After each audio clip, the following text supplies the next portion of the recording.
Thanks a lot. I have noticed that my presentation should have ended 5 minutes ago, so I will try not to prolong it too much.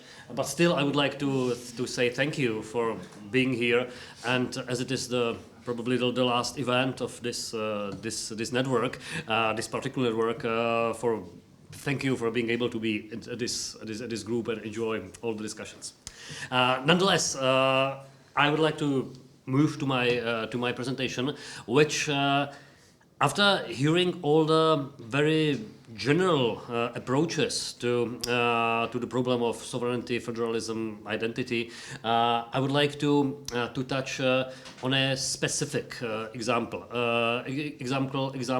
where maybe the unification might be justified.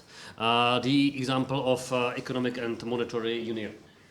All of you know the famous quote of Jean Monnet that Europe would be built through crises, and this is what would it look like. And the European and Monetary Union is famous for crises. You don't remember such a good crisis as we had there, a good crisis from the research point of view. So on the basis of that, this is an ideal topic to discuss here, because as I will argue, as a result of the EMU problems, the position of the member states has significantly shifted during the crisis and its resolution. And my question would be whether the architecture of the monetary union as it stands today is actually supported by the EU law as it stands today, and whether there should be some further changes that we should be making, and similar with the discussion about the process and the result we have had at the end of the last presentation, whether we are sure what's the end, the final state of the European and Monetary Union should look like. In discussing this, I will focus on three specific measures taken in the area of European and Monetary Union. The European Stability Mechanism, and contrast it with the famous no bailout clause contained in the primary law, the Stability, Coordination and Governance Treaty, and discuss whether there should have been a specific treaty touching on the intergovernmental approach discussed by David, and EU recovery instrument. And in this context, the question of economic solidarity and redistribution within the EU. But before that, just to summarize the few basic points of the functioning of the European and Monetary Union. To start with, from the point of view of this event focused on sovereignty and federalism, the monetary policy as such is a superb example of supranational functioning and uniformity. It's the monetary policy is the domain of union. It has exclusive competences. Of course, you cannot have a monetary union which is run by multiple managers. You need to have the unification. It wouldn't make sense otherwise. At the same time, we are discussing an economic and monetary union, and the economic part of it is not centralized or has not been centralized at all, as it was devised 30 years ago. There was only room for coordination among the member states and EU institutions, and not all of them, but specifically only the Council as the least supranational of the institutions, was there to provide guidelines, but all in the context of the cooperation, not actual management or directing of the policies. So the economic policies were to be very lenient on the member states. Plus, there were rules, basic rules concerning budgetary policies, to be summarized as to have responsible budgetary policies, the so-called stability union, based on two principles: that the states must be self-restrained concerning their budget, avoid excessive governmental deficits, and as the main motivation behind this budgetary self-restraint, market discipline. That if the states would be good behaving, they would be rewarded by the markets, which will allow them to take credit on beneficial conditions. Again, something similar to the natural selection, as David was discussing. Well-behaved states would be welcome by the financial markets. They would flourish and multiply, whereas those not well behaved will be punished by the markets. And to make this idea of discipline stronger, the EU law specifically prohibits any help to those in problems. No bailout clause, no privileged access to financing, no monetary financing for the states, but for the most extraordinary situations. And under this framework of approach and the natural selection came the crisis, in which it was seen that some of the states not only will not flourish under these rules, but they may disappear, and taking with them all the monetary union as such, which, as we know, member states agreed to try to introduce a number of measures to save the monetary union, which I am not at all questioning on the merits. I'm not an economist, but from my point of view, it worked. We still have euro. So for me, these measures seem to be very rational and quite effective. What has been done. The thing I am questioning is the legal aspect of them. Whether, as I told at the beginning, whether they fit in the EU framework, and where these changes might lead us at the end. The first and probably the most crucial of these measures was the establishment of the European Stability Mechanism, the permanent fund to save the states in financial troubles. This has been discussed in the academia very extensively, so I will not be going into details. The crucial thing is that the Court of Justice declared it was legal to do that in the way it has been done. Even the German Constitutional Court said it was legal. So what do you want more? You have all the evidence you need. But still, I believe there are a few things that need to be mentioned and perhaps discussed.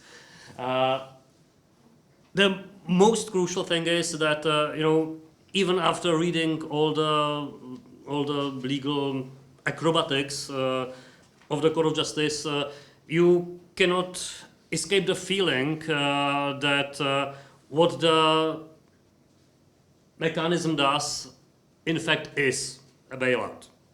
And it sits difficult with the no bailout clause. And I'm fully aware of the reasoning of the court, which is more or less persuasive. But if you think very simple of the ultimate rationale of the thing, it is a bailout mechanism,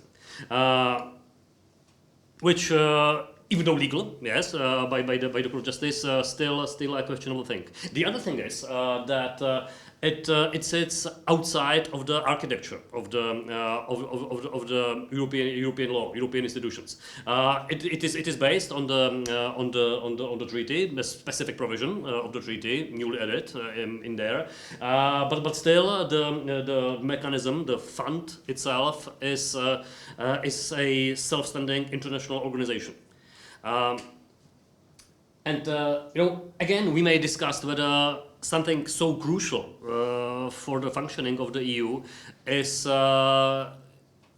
rightly outsourced of the EU. Whether the not only the member states as their governments, but the member states as the people of them shouldn't have more oversight over it. The democratic overview is a very abstract notion, but here you create something which is economically extremely powerful. 700 billion euro is a lot of money, and just put it outside of the organization. It is supposed to be protected. Another point to discuss. And at the same time, and I will return to that, whether even though it may be reinterpreted in this way, as the Court of Justice did, whether indeed it would not have been better to change the primary law itself to clarify what is actually to be meant by the no bailout clause. Similar thing concerns the Stability, Coordination and Governance Treaty, concerning the specifics of the prudence, budgetary procedure, and possible intervention if the state is not behaving prudently enough as far as the budget is concerned. If you read the discussion of Paul Craig and many others, similarly to the stability mechanism, this as well seems a bit like a circumvention of the established rules of the EU law. As is well known, the member states, most of them, wanted to amend the treaty on the functioning of the EU, but after the veto of Britain, then a member, they decided instead to adopt a self-standing international intergovernmental agreement, which interestingly was meant to be ultimately replaced by primary law or EU law change, incorporation into the EU law, but as you can see, after 10 years nothing has happened, and it does not look that it ever will.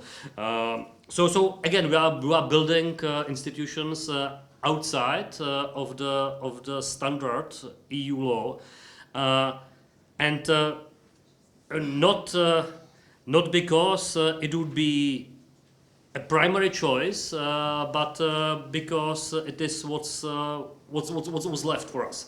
David was speaking in support of intergovernmental agreements. I fully agree. But in this case, it's like putting two different shoes on your legs. Not because it's a good idea, but because you do not have any other choice. You lack the other boot, because half of the problem is directed by the EU law itself, and the rest of it, which you need, cannot be governed by it because you are lacking the primary law. So you add the treaty. To a lesser extent, but still in a similar vein of argument, if you are talking about the EU recovery instrument, the good thing is this is based on the EU law. Again, the question is how much the EU law was meant to cover a situation like this. The legal basis is Article 122, paragraph 1. Measures appropriate to the economic situation, which is basically whatever. You probably won't think about anything which you could not argue is appropriate to the economic situation. You can give anything under that provision. But if you read further, the example, in particular, measures in severe difficulties, as of in the problems of supply of certain products. You may think that when this provision was drafted, something else was in mind than a redistribution mechanism. It as well as sees more like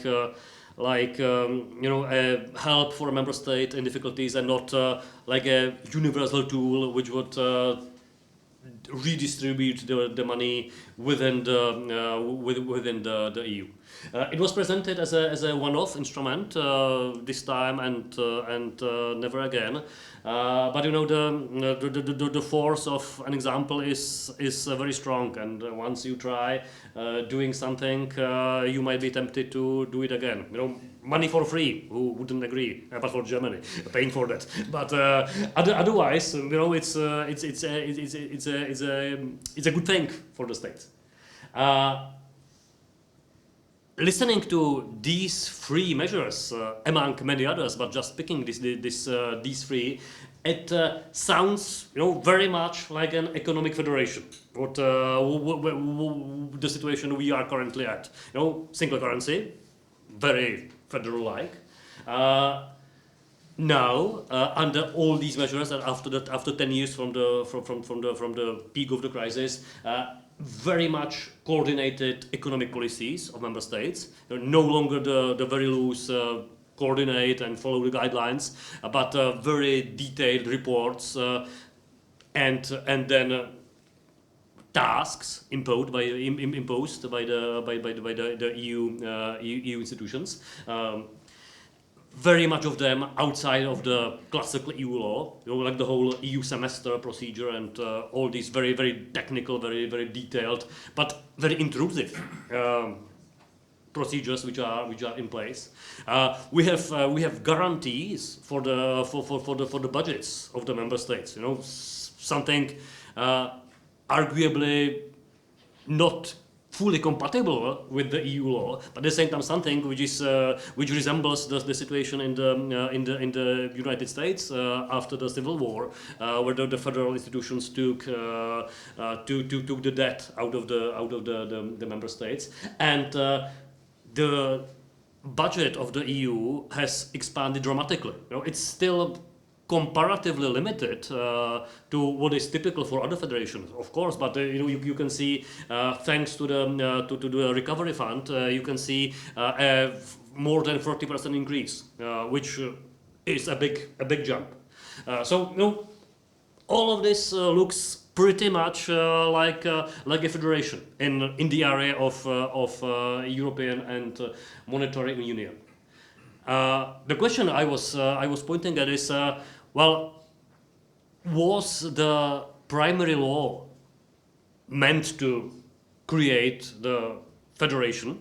And I don't think so. All the clauses on the no bailout, on all the clauses on the stability union, all the stress on coordination, not direct management of the economic policies of member states. All of this leads me to persuasion that we have moved away from what's in the treaties. And even though it may be interpreted in that way, as the Court of Justice did, the interpretation is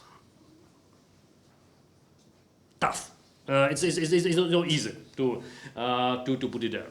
At the same time, because we have seen a lot of intergovernmental method being used, not a purely supranational one, we may ask whether the member states in such a situation really retained more of their sovereign powers than otherwise they would have in a full-fledged supranational integration. Are they the member states of the euro area?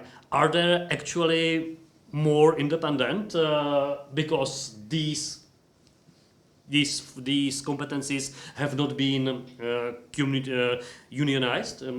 Think about the Greece discussing with the rescue countries and funds. It didn't look very much like a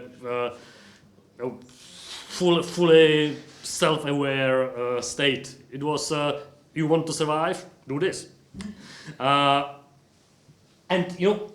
all of this materially on the merits for me makes sense and is reasonable, which leads me to the final part of my presentation. I believe that really, if you want to have a single currency, these changes make sense. Maybe it's time to tell so openly. Which might include the possible change of the primary law rules, but why not? To be sure that they will fit. We are making it for the future. At the same time, it must be clear that the member states should know what they are buying and be free to choose whether they want to. This arguably does not concern anymore the member states already having euro. They have it, and again I mean that on the merits they are happy with these developments. Again, maybe for Germany, but. Most of the other countries, but those not yet having the euro, maybe should be free to choose. That's not me arguing against the euro, but possibly against the perception, again in the ever closer union like of argument, that member states have to adopt the euro. I personally would not be against Czechia taking the euro, but it should not be the obligation to do so, but a decision to do so. Thank you.